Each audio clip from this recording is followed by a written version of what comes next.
Hey everybody, it's ENDYMION, and we're still dealing with the fallout of Space Marine 2's CEO comments and how many websites are still actively running witch hunts in order to get answers for what the CEO of Saber said. Beyond this, we'll also talk about Assassin's Creed Shadows and Sweet Baby's involvement and how the narrative there is utterly falling apart in incredible ways.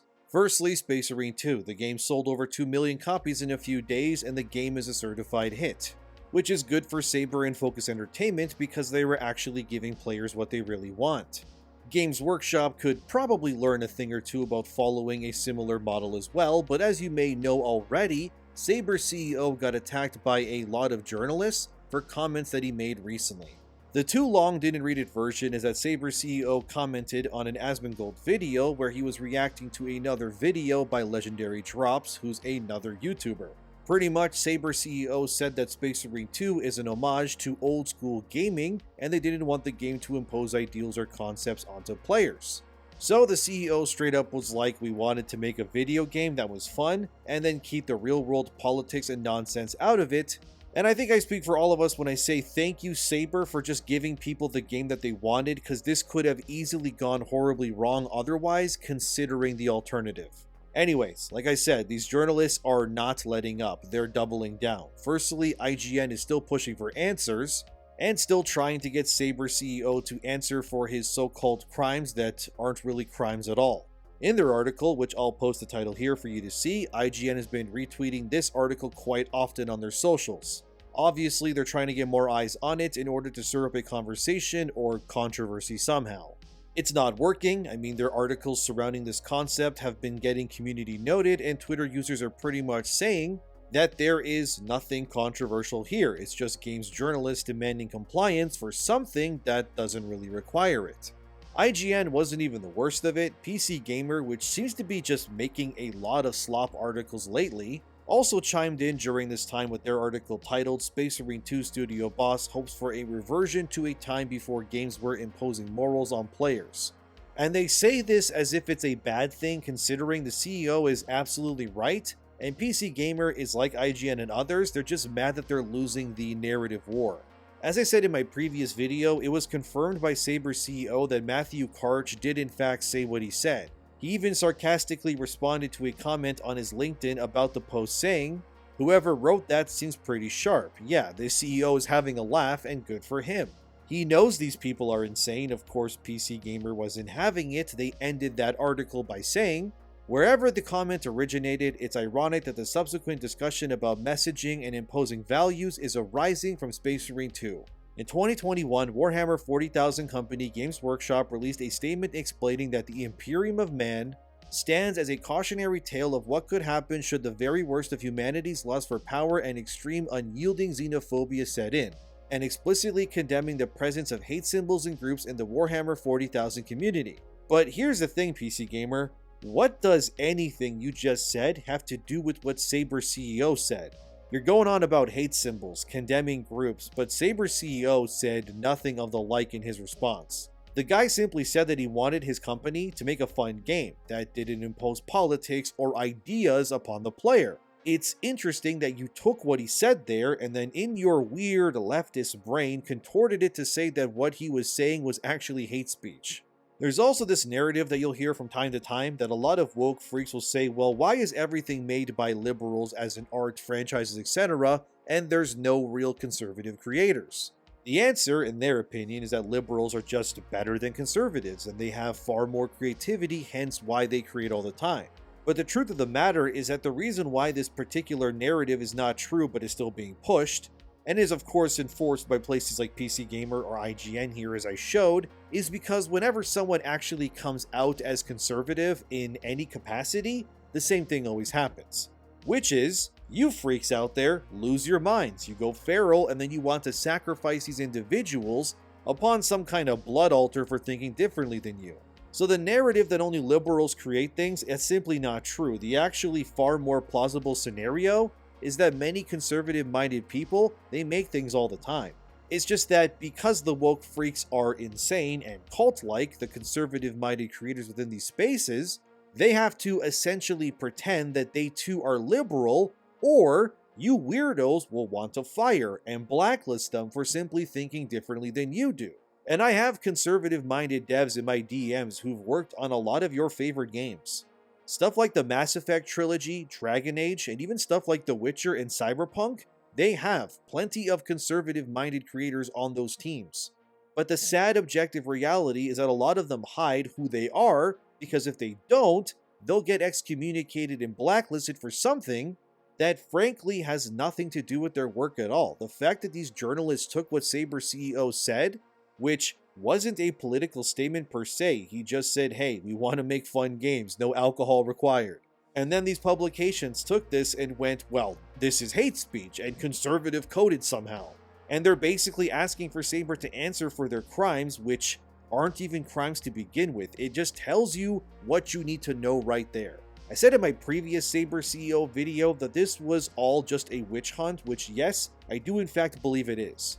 But it's more than just that. It's fear-mongering and suppression at its most pure level. One side thinks that they deserve all the power and say in everything. And when another side says anything that goes outside of the other side's comfort bubble, the crazy side, in this case the liberals, they go feral and then they want to devour the person for saying whatever it is that they said. This is not normal, it's not okay, and frankly, it's kind of insane, and we have to stand up for people who do champion different beliefs outside of the norm.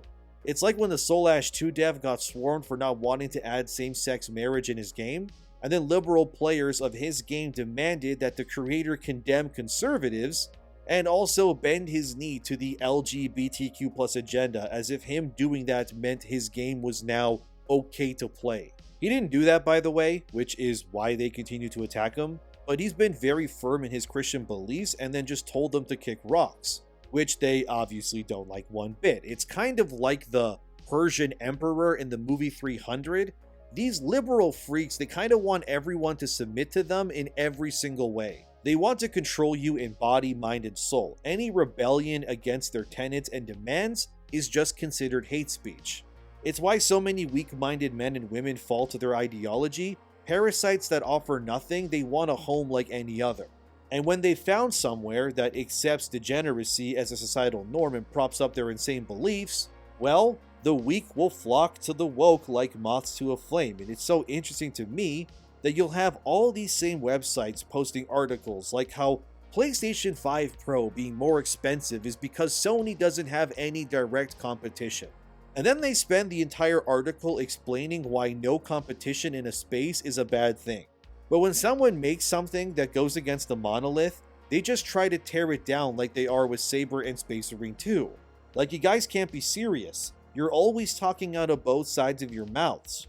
Nothing you say is believable, because for every just action, the leftist gaming community takes 5 insane steps in other random directions and ends up unraveling it all as well. You want people who are strong and actually offer something to join your group, so to speak. So then you need to be strong and actually offer something worth believing and supporting in the first place to do that. But the truth is that they don't, and they know this. And it's always the machinations of weird supervillain types to resort to fear-mongering and silencing others when they don't get their way. Look at the absolute state of the industry right now, and Gamergate 2 for many examples to support this idea. The conversation surrounding Space Marine 2 and Saber CEO is, as Kotaku put it, a lightning rod for conversation like this, because they, as in the modern gaming press, have proven yet again that they will go out of their way to tirelessly attack anyone who doesn't agree with them politically or otherwise. It's why they're slobbering all over Dragon Age Veilguard, because it pushes the right politics. Yet we know if Dragon Age didn't have options like non-binary or trans surgery scars, these same publications would go out of their way to attack and criticize devs like BioWare for not pandering hard enough. It's why at this point, if you want to win any awards come that season, you need to ensure that you hit some, if not all, the checkboxes to ensure that you get your recognition. Because when you don't, you end up like Hogwarts Legacy. Sure, you sell more than Call of Duty that year, but you're also completely ignored as if you never existed come awards season. It's also wild how delusional these people really are. Ethan Gack, who pretty much led the weird hate campaign against Saber CEO, said this recently via Twitter while promoting his article that he wrote on Kotaku about this whole thing, to which he said, "You can like Space Marine 2 and want more games like it, without pretending they are under siege by some shadowy cancel culture cabal. That's incredible to say, Ethan, when your article and all your buddy pals at the other websites have been doing the exact sort of thing a weird, shadowy cancel culture cabal would in fact be doing. Players, of course, are becoming more aware of the fact, like one user in the comments who said, "I'm not taking anything from a Kotaku journalist like you seriously," and then another who replied, "Senior reporter at Kotaku, buddy, you're literally part of the problem." Of course, they'll ignore comments like these, but that's why I feature them in my videos. Kotaku running a silencing gotcha campaign against Space Marine 2 CEO, then retweeting that article and saying, "What, we're not the bad guys? You guys can like the game, we're not weird cultists trying to get a CEO fired, except that's exactly what we're trying to do. We're not stupid, Kotaku, PC Gamer, or IGN. We know your politics. We know that you slant to the left. You make it abundantly clear all the time. And you also make it very clear that anytime someone who is openly right-leaning, that you go out of your way to slander them as much as humanly possible. I remember when the journalist came for Days Gone, saying that the protagonist was too white and had a name that was too straight and male. I remember when the journalist attacked Ubisoft for not making Far Cry 5 into a Trump-hating propaganda game. And I remember when you all kept saying that Black Myth Wukong's devs were sexist, even though you were disproven, you kept pushing it anyway. Sure, you can say that you're not a cabal of weirdos trying to silence conservative voices, but every action you've taken has done nothing but support the fact that you all have your heads up your asses so far, and you all refuse to admit when you're wrong. Because being conservative is not bad, even if pretty much every institution will tell you otherwise. Any weirdo who wants you to hate yourself because of your skin color or forces you to think one way is a psycho in my eyes. If everything I was saying wasn't true, then Saber CEO's comments would have come and gone like a fart at a busy concert. It would have stunk, sure, but people would largely ignore it and then just move on. And the fact these journalists have done anything but move on proves that they do in fact want to enforce their ideology and push their modern day witch hunts against anyone who thinks differently than they do. Just watch. Whenever the next developer or CEO or anyone that says anything that goes against their narrative, just come back to this video. And you tell me if it's the journalists who are telling you the truth or me right now in this moment. Some dev in the future will say, hey, maybe we shouldn't do this, and then just see what happens to them. Also, don't forget that Kotaku will say that they don't support witch hunts, and just ignore the fact that they went out of their way to publicly oust a dev who worked on Hogwarts Legacy for being a conservative. And then other websites echoed it, trying to get him to leave until he did. All it takes for delusion to take hold is for the good people to do nothing. And fellas, I'm sick of these freaks and their clear bias when it comes to the industry and beyond.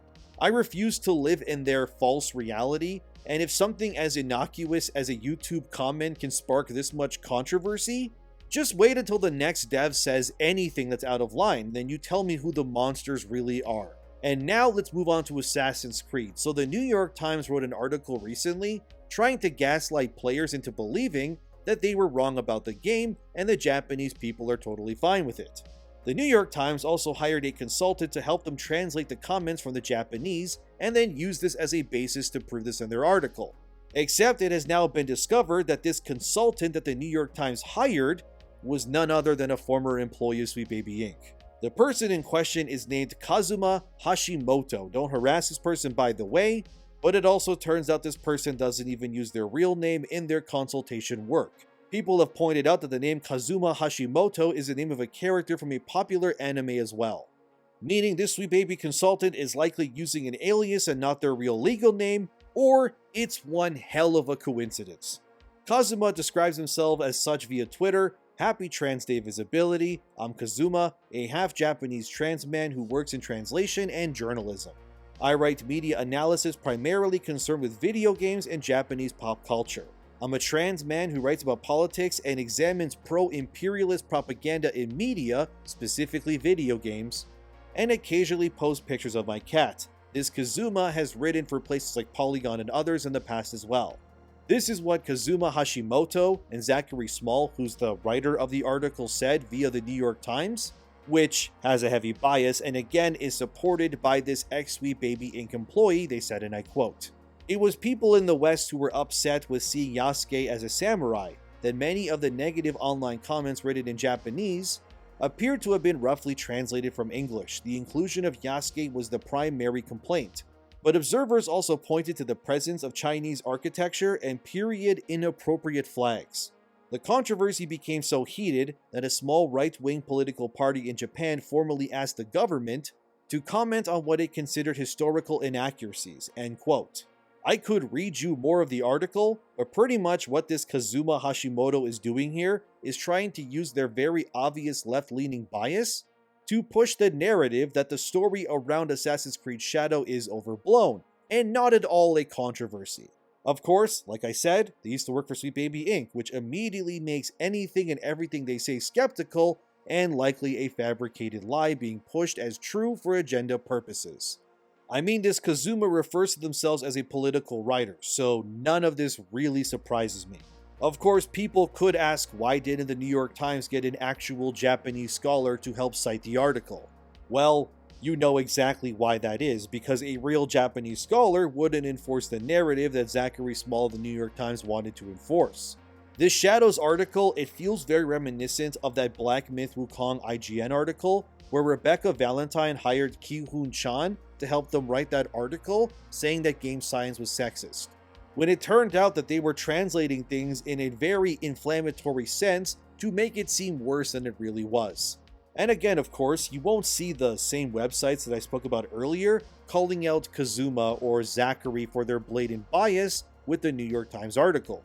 But they obviously went after the Saber CEO instead. But you also know exactly why this is as well, because one article is left-leaning, therefore it must be trusted no matter what its context.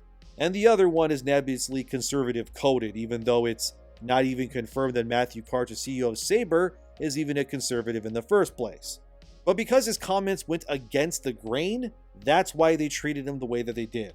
And this difference is why it's so important to have unique individual voices in spaces like these.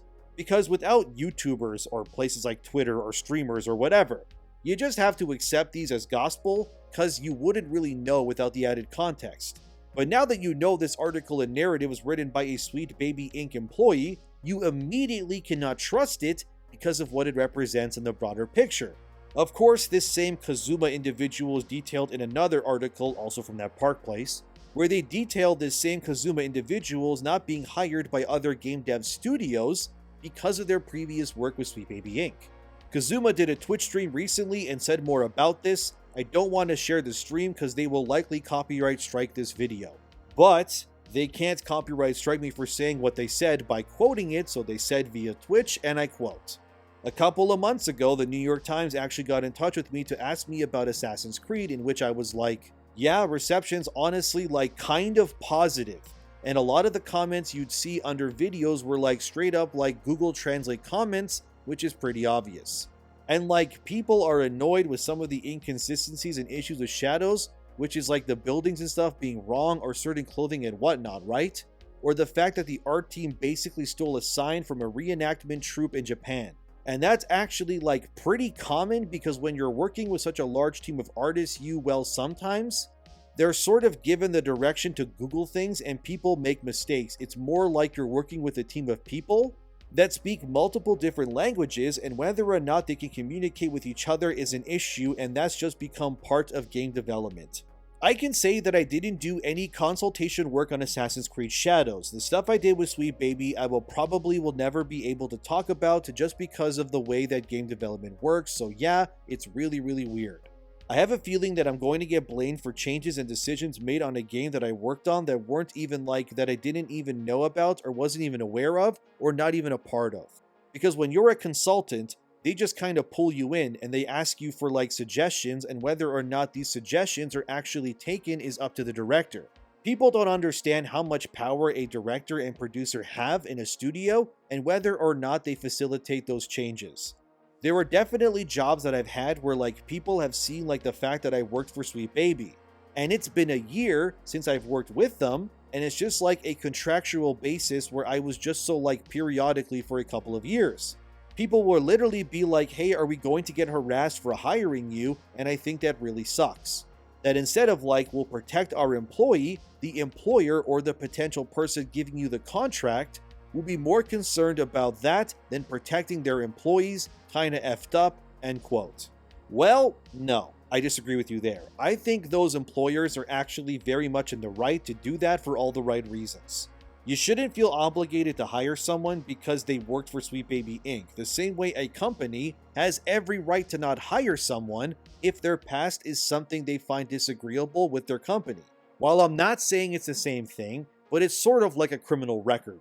Many jobs, obviously, won't want someone who has one of those. Others will, sure.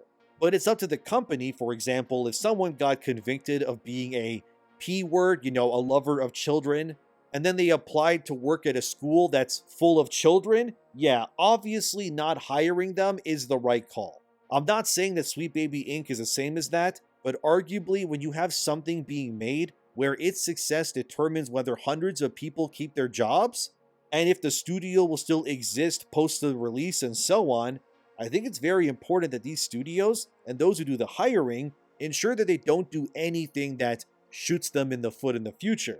So hiring someone who works for Sweet Baby is of course one of those things that'll make people go, oh, you hired one of those weirdos. Yeah, no thanks, I'm good, my wallet's closed.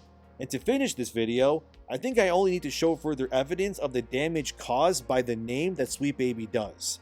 Take God of War Ragnarok. It just came out on PC, although currently its maximum peak is just over 30,000 players. Which isn't bad, mind you. However, compared to God of War 2018 when that came to PC, it's barely half of what the original game sold. Ragnarok, by the way, is a Sweet Baby game, so it's very likely that many players on PC know that Ragnarok is attached to Sweet Baby Inc., and they probably refuse to buy it out of principle alone, which isn't good for Sony, obviously, but this kind of proves what I've been saying. People are not entitled to jobs just because they need a job. You need to prove why you deserve the job in the first place.